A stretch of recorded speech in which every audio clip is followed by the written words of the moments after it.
இந்திய அணியில் ரிசர்வ் வீரர்களாக தேர்வு செய்யப்பட்டுள்ள சுமன் கில், ஆவேஸ் கான் நாடு திரும்பும் சூழலில் ரிங்கு சிங் மற்றும் கலீல் அகமது இருவரும் இந்திய அணியுடன் பயணிக்க உள்ளனர். ஐசிசி T20 உலகக்கோப்பை தொடரில் இந்திய அணி சூப்பர் 8 சுற்றுக்கு முன்னேறி உள்ளது. அயர்லாந்து, பாகிஸ்தான் மற்றும் அமெரிக்கா ஆகிய அணிகளை வீழ்த்திய இந்திய அணி தனது கடைசி லீக் போட்டியில் இந்திய அணியை எதிர்கொள்கின்றது. இதன்பின் இந்திய அணி வீரர்கள் அனைவரும் சூப்பர் 8 சுற்றில் பங்கேற்க வெஸ்ட் இண்டீஸ் பயணிக்க உள்ளனர்.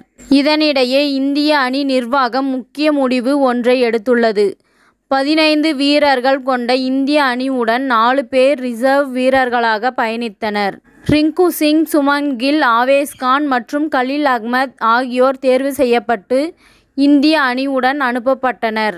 தற்போது ரிசர்வ் வீரர்கள் பட்டியலில் உள்ள சுமன் கில், ஆவேஸ் கான் இருவரும் நாடு திரும்ப உள்ளது தெரியவந்துள்ளது.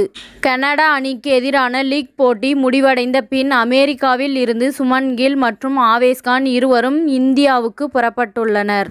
தொடக்கத்தில் T20 உலகக்கோப்பை தொடர் முழுக்க ரிசர்வ் வீரர்களை பயணிக்க வைக்க முடிவு செய்யப்பட்டு இருந்தது. தற்போது இந்திய அணி நிர்வாகம் 2 வீரர்களை விடுவிக்க முடிவு எடுத்துள்ளது.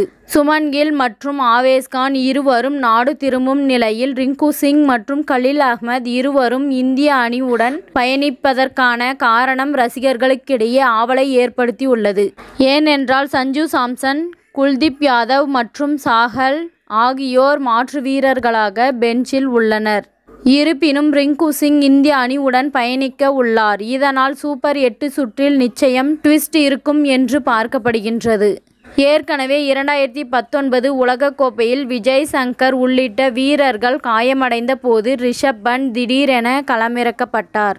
இதனால் சூப்பர் 8 சுற்றில் சிவம் தூபே கொஞ்சம் சொதப்பினாலும் நிச்சயம் காயம் என்று வெளியேற்றப்பட்டு ரிங்கு சிங் உள்ளே வருவதற்கான வாய்ப்புகள் இருப்பதாக பார்க்கப்படுகின்றது. இத்துடன் இந்த செய்தி முடிவடைகின்றது. நன்றி, வணக்கம். மீண்டும் அடுத்த வீடியோவில் சந்திப்போம்.